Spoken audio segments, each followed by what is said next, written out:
Shalom, graça e paz. Bem-vindo ao culto ao Deus Eterno da Igreja Batista do Avivamento. É uma alegria estarmos aqui servindo ao Senhor, usando esse recurso atual da mídia para cultuar ao Senhor. Eu estou em nossa residência porque, por uma opção da Igreja Batista do Avivamento, nós decidimos não transmitir do templo para poupar o deslocamento dos nossos irmãos das equipes de dança, louvor, teatro, da mídia, pessoal do som e os nossos irmãos também do operacional. Então hoje a minha casa e a sua casa estão à disposição do Eterno, como templo ao Deus vivo. Nós estamos numa campanha muito especial de leitura da Bíblia, que nós estamos chamando de Maratonando as Escrituras. E hoje nós estamos lendo exatamente a carta aos Filipenses no capítulo 2. E eu quero repartir com você esse versículo do capítulo 2, o versículo 1 diz assim: portanto, seja algum conforto em Cristo, seja alguma consolação de amor, se alguma comunhão no Espírito, se alguns entranháveis afetos e compaixões, completai a minha alegria, para que sintais o mesmo, tendo o mesmo amor, o mesmo ânimo, sentindo uma mesma coisa. Nada façais por contenda ou por vanglória, mas por humildade. Cada um se considere, e considere os outros a si mesmo como superiores. Nada façais por contenda ou por vanglória, mas por humildade. Cada um considere os outros superiores a si mesmo. Meus queridos, nós vamos adorar o Senhor e nós vamos pensar como o Senhor nos ama, como o amor do Senhor por nós é um amor tão perfeito, esse amor que não falha. E o apóstolo Paulo, falando aos irmãos filipenses, ele está dizendo que nós devemos estar envolvidos, consolando uns aos outros em amor. Nós devemos estar seguros de que o amor do Senhor não falha. Eu sei que para alguns, nesse tempo, tem sido dias de dores, de tensões, de pressões, com enfermidades, com preocupações, mas vem comigo, vamos juntos mergulhar no Senhor e vamos tomar posse dessa verdade. O amor do Senhor não falha. O amor do Senhor por nós, ele é singular, porque é muito específico para cada um de nós, mas é um amor também que se apresenta de forma comunitária. Cabe você que chegou agora aqui no culto da Igreja Batista do Avivamento. O amor de Deus é para você. Para você também que está conosco há muitos anos. E para você que hoje decide receber Jesus como Senhor e Salvador. O amor de Deus está disponível para você. Você crê nisto? Então, vamos juntos declarar que o amor do Senhor por nós não falha.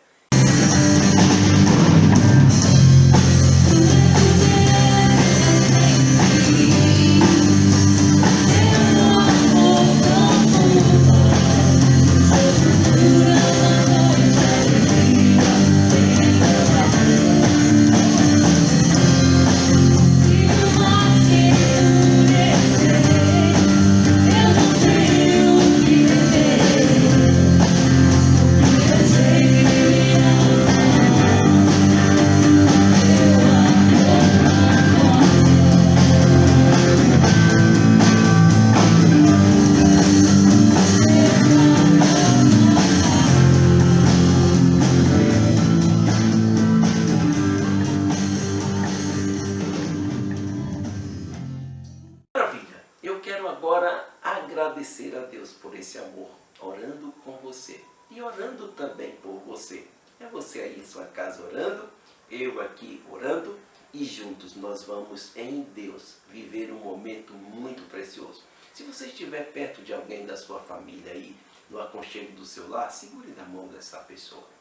Vamos estender essa comunhão fundamentada no amor do Senhor. Pai, nós oramos em nome de Jesus. Reconhecemos a maravilha que é sermos filho do Deus vivo, o Todo-Poderoso, o El Shaddai, o Deus que não falha, o Deus que não esquece, o Deus ao qual Jesus nos apresentou e ensinou a orar, dizendo assim: Pai nosso que estás nos céus, santificado seja o teu nome.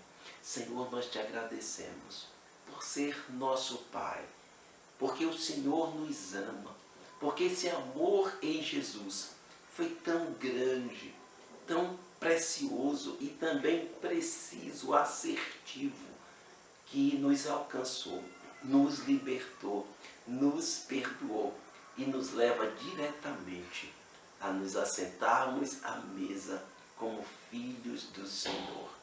Não ficamos debaixo da mesa, esperando cair as migalhas, como ficam os cachorrinhos, como diz o Novo Testamento.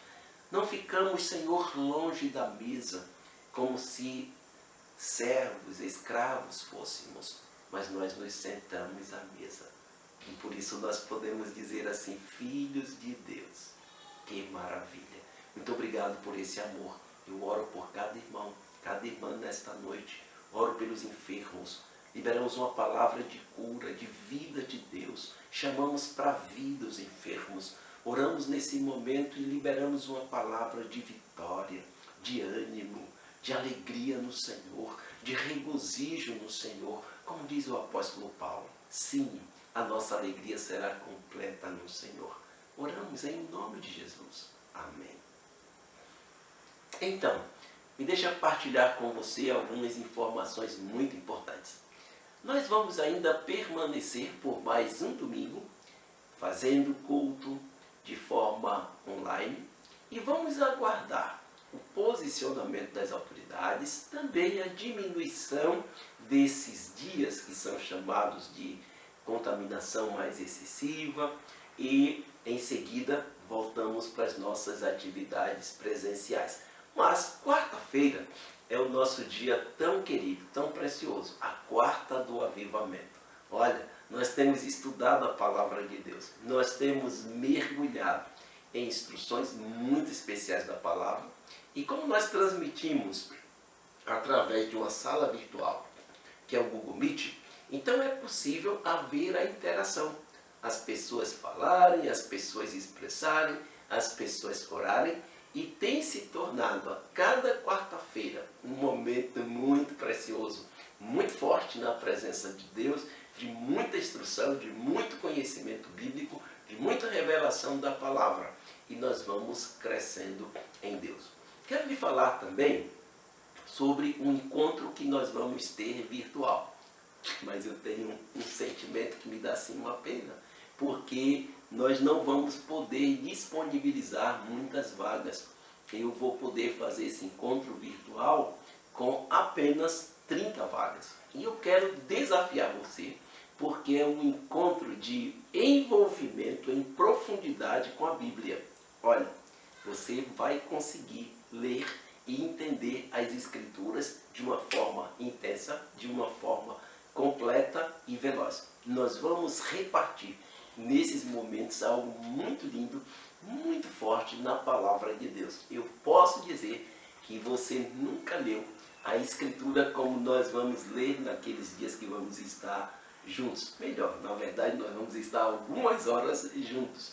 E eu estou muito animado porque nós estamos denominando esse tempo juntos como a maratona dos apegados à palavra. Então as inscrições vão ser abertas, você vai ser avisado e você vai ficar atento, porque nós vamos ter poucas vagas disponíveis. Lembrando que nós já temos um time de pastores e pastoras na igreja, eles vão ter espaço já guardado para estarem, mas obviamente vão ter que se inscrever também correndo no mesmo dia. E você, para estarmos juntos, 30 pessoas, mergulhados virtualmente na palavra de Deus, e vamos viver com muita intensidade esse tempo de bênçãos, de alegria. E você, ficou interessado? Eu vou com você inaugurar uma estratégia nova de ler, entender a palavra e mergulhar juntos em oração. O Espírito Santo vai falar muito com a gente. Te vejo no nosso encontro apegados à palavra. Vamos ler as Escrituras? Porque hoje nós estamos desafiados a refletir sobre um tema precioso: paternidade espiritual. Na carta aos Filipenses, ainda no capítulo 2, que é o capítulo desse domingo, nós vamos ver o versículo 13 seguintes, que a palavra assim declara: porque Deus é o que opera em vós, tanto o querer como o efetuar, segundo a sua boa vontade. Fazei todas as coisas sem murmurações nem contendas, para que sejais irrepreensíveis e sinceros, filhos de Deus, inculpáveis no meio de uma geração corrompida e perversa, entre a qual resplandeceis como astros no mundo, retendo a palavra da vida, para que no dia de Cristo possa gloriar-me de não ter corrido nem trabalhado em vão. Meus irmãos queridos, que bom que nós estamos juntos hoje, aqui cultuando ao Senhor como igreja do Senhor. A Igreja Batista do Avivamento é uma igreja aberta a esse entendimento tão precioso das Escrituras Sagradas, paternidade espiritual. Eu preciso pensar com você sobre a importância que há em resgatarmos e valorizarmos mais a cada dia essa expressão paternidade. Na carta aos Filipenses, o apóstolo Paulo está chamando os irmãos para um entendimento claro de como literalmente a igreja do Senhor ela precisa viver segundo a natureza do seu Pai. Não é cabível envolver a nossa vida com murmurações, reclamações, contendas.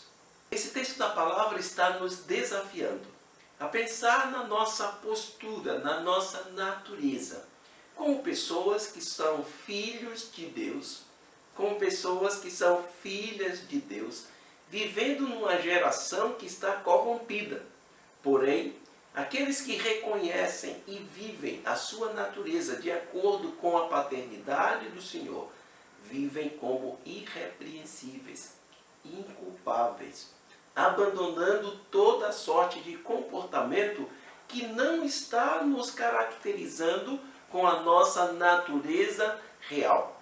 Perceba comigo, quando nós encontramos na palavra de Deus a expressão que Ele é o nosso Pai, e aí nós vamos lembrar, eu posso ir com você no Evangelho de João, no capítulo 14, nós vamos encontrar de modo muito claro a palavra dizendo para nós assim: Jesus está apresentando o Pai. Ele disse: eu sou o caminho, a verdade e a vida, ninguém vem ao Pai senão por mim. E aí Jesus diz assim: se vós me conheceis a mim, também conheceis a meu Pai, e já desde agora conheceis e o tendes visto.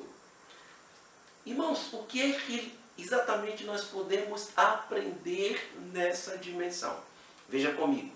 Enquanto as religiões da terra, sejam religiões do Oriente ou do Ocidente, apresentam às pessoas um Deus, Jesus apresenta o Pai.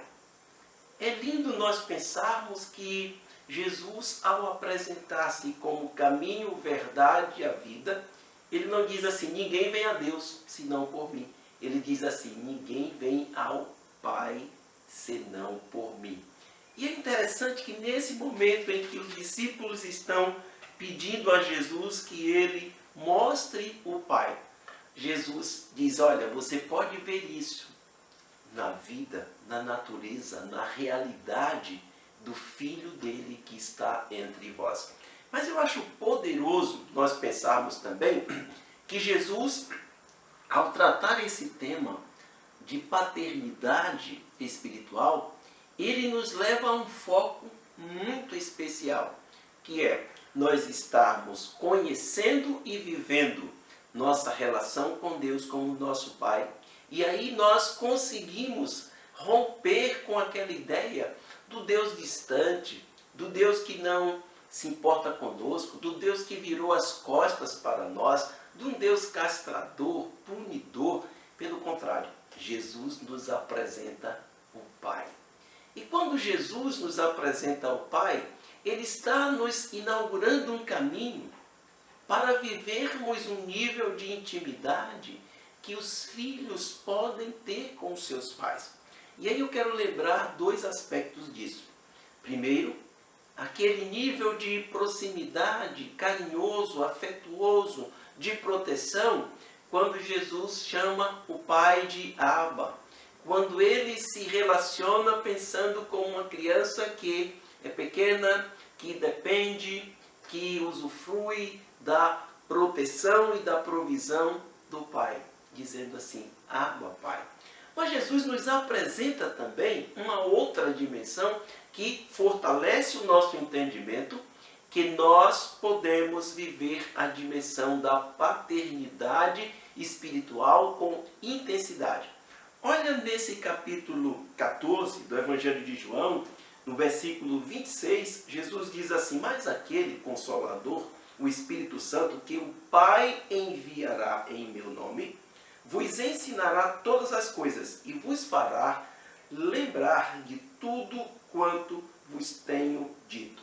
E Jesus segue dizendo assim, na casa do meu Pai há muitas moradas. Se assim não fosse, eu vos teria dito, vou preparar-vos lugar. Mas qual é o ponto central para nós pensarmos? A paternidade espiritual, ela encontra essa sustentação bíblica, tanto na forma que Jesus se apresenta como filho, inaugura o caminho e traz acesso para que sejamos filhos, mas Jesus também diz o Espírito Santo que será enviado, e é interessante que intencionalmente aqui, Jesus fala outra vez, o Espírito Santo será enviado por meu Pai. Jesus poderia dizer assim, o Deus eterno, ele poderia usar qualquer um outro nome dado ao Senhor, e nós conhecemos vários nomes atribuídos a Deus no Antigo Testamento, Jeová Rafá, Jireh, Nissi, El Shaddai, mas aqui Jesus fala para nós que o Espírito Santo seria enviado pelo Pai. Meus queridos, isso nos mostra com muita garantia, com muita certeza, que Deus, Ele quer se relacionar com os seus filhos nesta visão do Pai. O Pai presente, o Pai provedor, o Pai que não nos deixa sozinho, nos envia consolo e conforto em todos os momentos. Quando nós lembramos deste Pai, que envia consolo, conforto, ele nos faz entender com clareza que ele tem disposição de trazermos para ele. Olha, isso que Jesus faz é uma novidade naquele tempo, porque as religiões apontavam sempre para um Deus que exigia sacrifício, para um Deus que exigia derramamento de sangue. E aí você pode lembrar do próprio Deus Dagon, que era o Deus dos filisteus, que ele recebia o sacrifício de crianças que eram queimadas vivas diante de uma estátua gigante de ferro, e as crianças eram entregues nas mãos daquela estátua, que era do Deus Dagon, e essa estátua era fumegante. Então, quando nós percebemos isso, nós vamos entender com clareza que o que Jesus quer revelar para nós é a natureza desse Pai. Mas nós precisamos enfrentar uma realidade muito interessante para nós. A paternidade espiritual na dinâmica da igreja em nossos dias.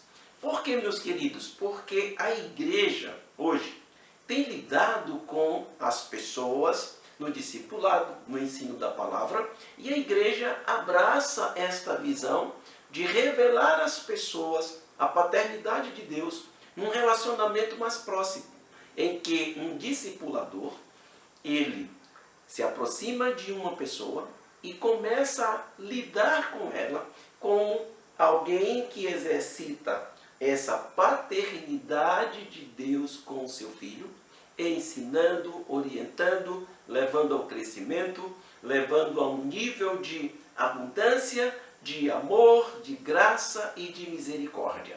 E aí nós devemos enfrentar, nesse momento, uma objeção que alguns terminam por fazer. Alguns dizem assim, mas como que a igreja hoje pode dizer que o irmão fulano de tal é meu pai espiritual, o apóstolo é meu pai espiritual?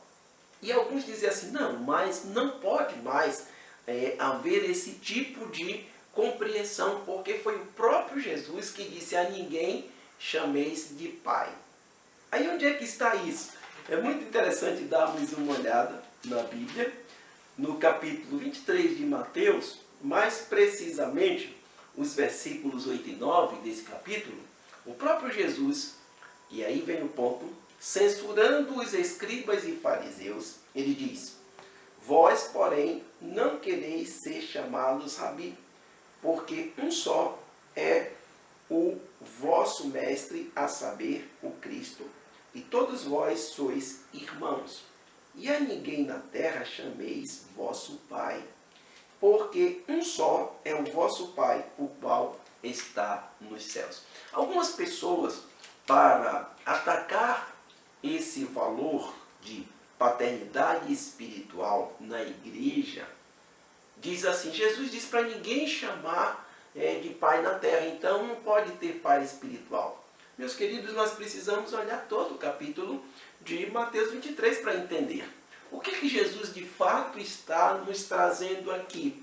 Ele está falando para nós que esta questão de não ter mestres na terra, não chamar ninguém de pai, é justamente o oposto do que alguns tentam trazer à tona. Dizer, não há mais paternidade. Não posso chamar o apóstolo do meu pai.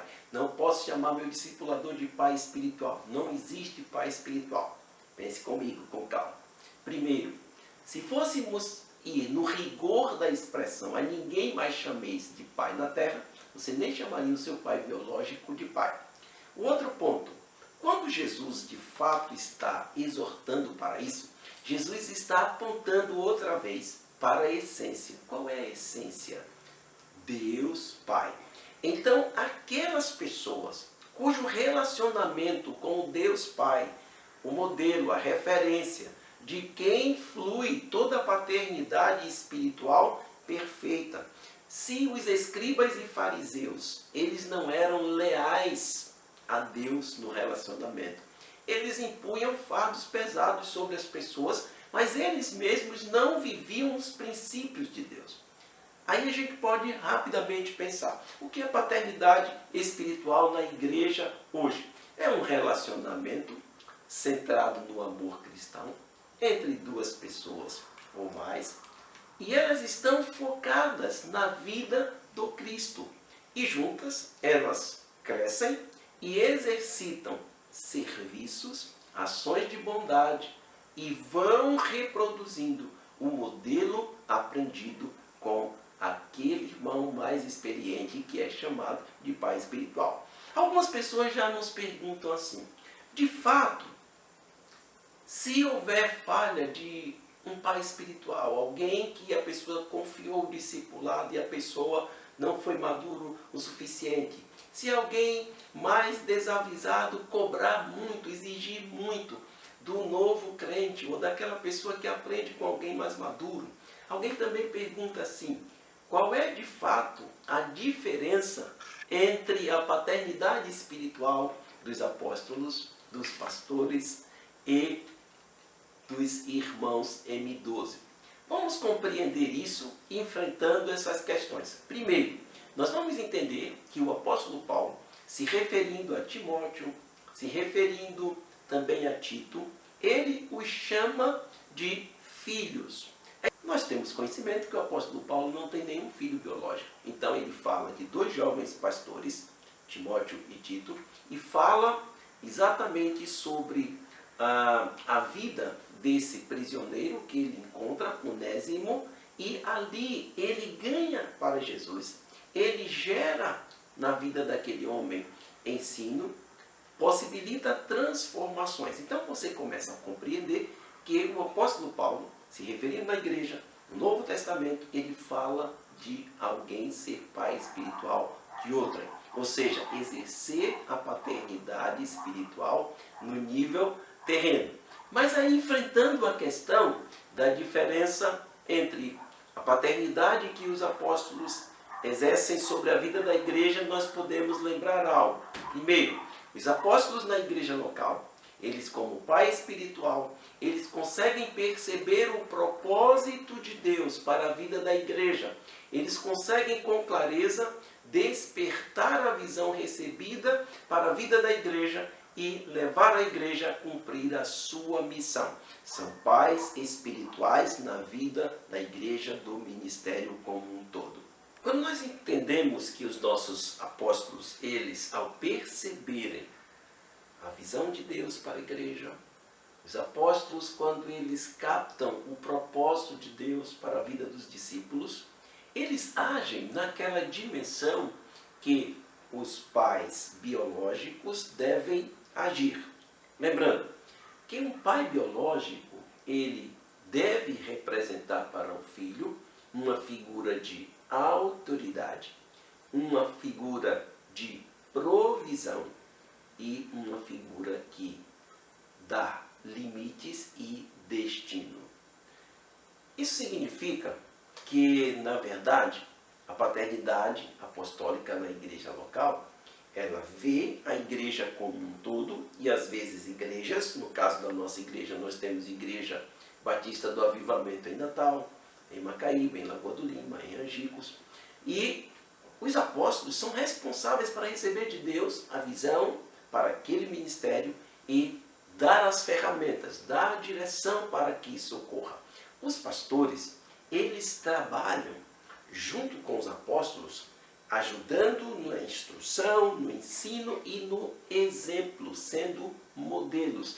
E aí, pelo chamamento de Deus, através de um amor muito próprio de pastores que apacentam o rebanho, que cuidam, eles vão junto das pessoas, trabalhando mais diretamente numa igreja local, trabalhando mais diretamente, instruindo, treinando pessoas. Os M12, eles já trabalham com grupos menores, uma célula, uma equipe, e ali eles reproduzem o modelo de filho, como se relacionar, como aprender, como dar passos. E aí nós vamos compreendendo isso, que na mesma característica, vem na outra ponta líder de células e pessoas que vão ajudando no discipulado um a um. Que implicação isso tem de modo específico, prático e produtivo? Pense num estudante. Ninguém começa a estudar do nível mais elevado para o nível menos elevado. Você começa numa primeira série, segunda, terceira e aí vai. Ninguém começa estudando uma matéria pelo livro mais grosso ou com mais folhas. Se começa pelo livro menos denso e assim vai. Uma criança pequena, ela também vai avançando na compreensão. Então, a paternidade espiritual, nessa dinâmica de apóstolos, pastores, M12, líderes de células, aquelas pessoas que acompanham ali na preparação para o batismo, revela para nós que o novo crente, ele vai compreendendo que é possível ir galgando níveis, esferas, na vida com o Senhor, no serviço ao Senhor, no amor, no envolvimento nos ministérios, né? Assim como há um treinamento constante no louvor, na dança, no teatro, as pessoas vão aprendendo até alcançar performances maiores. Mas eu preciso avançar com você aqui numa realidade muito especial para terminarmos juntos essa palavra. A paternidade espiritual nos integra a uma poderosa aliança. Quando eu estou pensando nesta realidade de estarmos integrados numa aliança, é porque uma aliança, ela tem sempre um objetivo. Uma aliança objetiva, compromisso.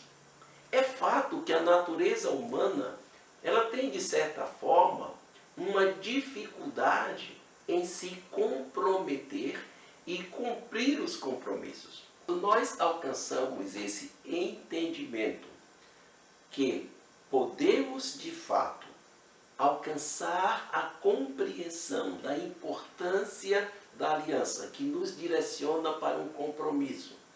E eu dizia para os irmãos que a natureza humana tem uma certa resistência a assumir compromissos. Mas aí nós vamos entender algo. Imagina se Deus não faz uma aliança com Abraão e desta aliança surge o compromisso de Deus dizendo assim: Abraão, em você serão benditas todas as famílias da terra. Isso inclui a sua família, isso inclui a minha família. O que seria de nós se nós não fôssemos famílias abençoadas? E quando nós entendemos isso, nós vamos de imediato pensar em 3 níveis de aliança. E eu quero usar esse tempo final para ajudar você a entender como é importante esse compromisso da paternidade espiritual e por que exatamente esse nosso entendimento de paternidade se estabelece primeiro no compromisso firmado com Deus. Segundo aspecto, o exercício de receber essa paternidade e reagir como filho amado de Deus se estabelece, se desenvolve na igreja local. E com quem eu treino essa minha relação de filho, com quem eu desenvolvo o entendimento com os meus irmãos mais maduros na igreja local. Aí está por que sermos filhos de pais espirituais humanos. E eu falava dos níveis de aliança. A primeira aliança que nós entendemos que nós precisamos desenvolver nessa compreensão macro é a aliança do tempo. A aliança do tempo é um convite a um compromisso com uma constante experiência de oração ao Pai. O compromisso que fala de um coração aberto para estar em relacionamento com Deus o tempo todo o tempo. Por isso a palavra diz que nós devemos orar em todo o tempo. Coração aberto para falar com Deus. Mas há um segundo nível de aliança chamado aliança do lugar. É um chamado para a estabilidade. Nós precisamos, queridos, estar firmados num propósito. Não podemos estar nos movimentando em toda novidade, em toda sorte de doutrina, desistindo, desanimando por conta das dificuldades. É na aliança do lugar que nós descobrimos a bênção do foco. Conseguimos estar na nossa vida com Deus focados num propósito. O terceiro e último nível de aliança é a aliança do coração preparado. Richard Baxter dizia que as pessoas devem ir a Deus com os seus sentimentos mais livres e desinibidos.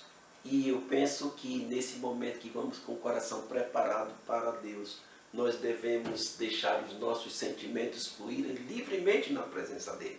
São momentos que nós podemos nos derramar em lágrimas na presença do Senhor. São momentos que nós podemos ficar totalmente em silêncio. São momentos que com o coração preparado, nós podemos nos derramar com profunda meditação e satisfação, ou até mesmo gritar na presença do Senhor. No Salmo 108, Davi diz assim: preparado está o meu coração, ó Deus, cantarei e salmodiarei com toda a minha alma. Ele diz: despertai saltério e harpa, e despertarei ao romper da alva. Quando nós pensamos em um coração preparado, quando nós pensamos numa aliança do tempo e do lugar, nós nos devolvemos em tremenda gratidão ao Senhor. Porque o nosso compromisso com Deus é um compromisso que se estabelece por gratidão à sua maravilhosa graça. Porque Jesus, o Cordeiro de Deus, o mesmo que nos apresentou Deus Pai, é aquele que é digno. E nós podemos nos lembrar com tanta gratidão. Oh, que tremenda graça que me alcançou, que me fez filho de Deus, que Jesus levou em meu lugar as minhas falhas, as minhas culpas, e agora me deixou alinhado com Deus para viver como filho e estar à mesa na comunhão com o Pai. Que o Senhor te abençoe, te leve a viver intensamente as bênçãos de estar como filho amado de Deus, sentado na mesa, vivendo as bênçãos da comunhão com o Pai.